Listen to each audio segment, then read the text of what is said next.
masa jahiliyah dulu, ada seorang raja bernama Habib bin Malik yang tinggal di Syam. Dia adalah seorang penyembah berhala yang fanatik dan juga membenci agama yang dibawa oleh Rasulullah. Pada suatu hari, Abu Jahal menulis surat untuk Raja Habib perihal Rasulullah. Surat itu membuat Raja Habib penasaran dan ingin bertemu dengan Rasulullah. Kemudian ia membalas surat tersebut kalau ia akan berkunjung ke Mekah. Pada hari yang telah ditentukan, berangkatlah raja dengan membawa 10.000 orang lainnya ke Mekah. Sampai di desa Abtah dekat Mekah, Raja Habib mengirim utusan untuk memberitahu Abu Jahal bahwa ia telah sampai di perbatasan Mekah. Maka disambutlah Raja Habib oleh Abu Jahal dan para pembesar Quraisy lainnya. Setelah bertemu, Raja Habib bertanya, "Seperti apa Muhammad itu?" Abu Jahal kemudian menjawab, "Sebaiknya Tuan tanyakan pada Bani Hashim." Salah seorang Bani Hashim menjelaskan, di masa kecilnya, Muhammad adalah anak yang bisa dipercaya, jujur, dan baik budi. Tapi, sejak berusia 40 tahun, ia mulai menyebarkan agama baru, menghina dan menyepelekan Tuhan-Tuhan kami. Ia menyebarkan agama yang bertentangan dengan agama warisan nenek moyang kami. Raja Habib makin penasaran, dan ia memerintahkan untuk menjemput Rasulullah dan memaksa bila ia tidak mau datang. Dengan menggunakan jubah merah dan sorban hitam, Rasulullah datang bersama Abu Bakar As-Siddiq dan istri tercinta Sayyidah Khadijah radhiyallahu anha. Sepanjang jalan Khadijah menangis karena khawatir akan keselamatan suaminya. Demikian pula Abu Bakar. Kemudian Rasulullah berkata, "Kalian jangan takut, kita serahkan semua urusan kepada Allah." Setibanya di desa Abtah, Nabi Muhammad disambut dengan ramah dan dipersilahkan duduk di kursi yang terbuat dari emas. Ketika Rasulullah duduk di kursi itu, memancarlah cahaya kemilau dari wajahnya yang berwibawa, sehingga yang menyaksikannya tertegun dan kagum. Maka berkata Raja Habib, "Wahai Muhammad, setiap nabi memiliki mukjizat. Mukjizat apa yang engkau miliki?" Dengan tenang Rasulullah balik bertanya, "Mukjizat apa yang Tuan kehendaki?" "Aku menghendaki matahari yang tengah bersinar engkau tenggelamkan, kemudian munculkanlah bulan, lalu turunkanlah bulan ke tanganmu, belah menjadi 2 bagian, dan masukkan masing-masing ke lengan bajumu, sebelah kiri dan kanan. Kemudian keluarkan lagi, dan satukan lagi, lalu suruhlah bulan mengakui engkau adalah Rasul. Setelah itu kembalikan bulan itu ke tempatnya semula. Jika engkau dapat melakukannya, aku akan beriman kepadamu dan mengakui kenabianmu." Mendengar itu, Abu Jahal sangat gembira. Pasti Rasulullah tidak dapat melakukannya. Dengan tegas dan yakin Rasulullah menjawab, "Aku penuhi permintaan Tuan." Kemudian Rasulullah berjalan ke arah Gunung Abi Qubaish dan sholat 2 rakaat. Usai sholat,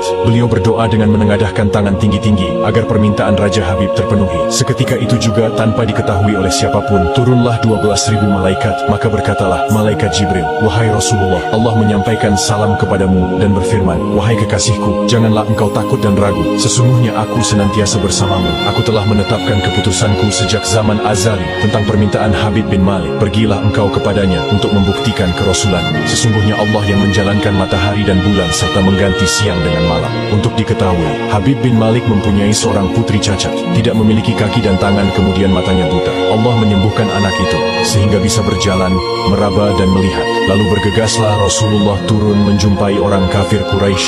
Sementara bias cahaya kenabian yang memantul dari wajahnya semakin bersinar. Ketika itu matahari telah beranjak senja. Matahari hampir tenggelam, sehingga suasananya remang-remang. Tak lama kemudian Rasulullah berdoa agar bulan segera terbit. Maka terbitlah bulan dengan sinar yang benderang. Lalu dengan 2 jari Rasulullah mengisyaratkan agar bulan itu turun kepadanya. Tiba-tiba suasana jadi amat menegangkan ketika terdengar suara gemuruh yang dahsyat. Segumpal awan mengiringi turunnya bulan ke tangan Rasulullah. Segera setelah itu beliau membelahnya menjadi 2 bagian. Lalu beliau masukkan ke lengan baju kanan dan kiri. Tidak lama kemudian, beliau mengeluarkan potongan bulan itu dan menyatukannya kembali. Dengan sangat takjub, orang-orang menyaksikan Rasulullah menggenggam bulan yang bersinar dengan indah dan cemerlang. Bersamaan dengan itu, bulan mengeluarkan suara, "Asyhadu an la ilaha illallah wa asyhadu anna Muhammadan abduhu wa rasuluh." Menyaksikan keajaiban itu, pikiran dan perasaan semua yang hadir terguncang. Sungguh, ini bukan mimpi, melainkan sebuah kejadian yang nyata. Sebuah mukjizat luar biasa hebat yang disaksikan sendiri oleh Raja Habib bin Malik. Ia menyadari, itu tak mungkin terjadi pada manusia biasa,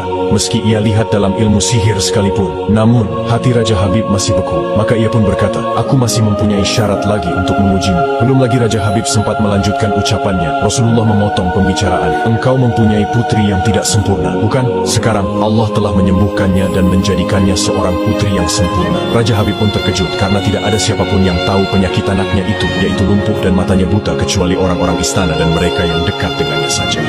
Mendengar itu, betapa gembiranya hati Raja Habib. Spontan ia pun berdiri dan berseru, "Hai penduduk Mekah, kalian yang telah beriman jangan kembali kafir, karena tidak ada lagi yang perlu diragukan. Ketahuilah, sesungguhnya aku bersaksi, tiada Tuhan selain Allah dan tiada sekutu baginya. Dan aku bersaksi sesungguhnya Muhammad adalah utusan dan hambanya." Melihat semua itu, Abu Jahal jengkel dan marah. Dengan emosi dia berkata kepada Raja Habib, "Wahai Raja Habib, engkau beriman kepada tukang sihir ini hanya karena menyaksikan kehebatan sihirnya?" Namun Raja Habib tidak menghiraukannya dan berkemas untuk pulang. Sampai di pintu gerbang istana, putrinya yang sudah sempurna menyambutnya sambil mengucapkan 2 kalimat syahadat. Tentu saja Raja Habib terkejut. "Wahai putriku, dari mana kamu mengetahui ucapan itu? Siapa yang mengajarimu?" "Aku bermimpi didatangi seorang lelaki tampan rupawan yang memberitahu ayah telah memeluk Islam. Dia juga berkata, jika aku menjadi muslimah, anggota tubuhku akan lengkap. Tentu saja aku mau. Kemudian aku mengucapkan 2 kalimat syahadat." Maka seketika itu juga Raja Habib pun bersujud sebagai tanda syukur kepada Allah Subhanahu wa Ta'ala.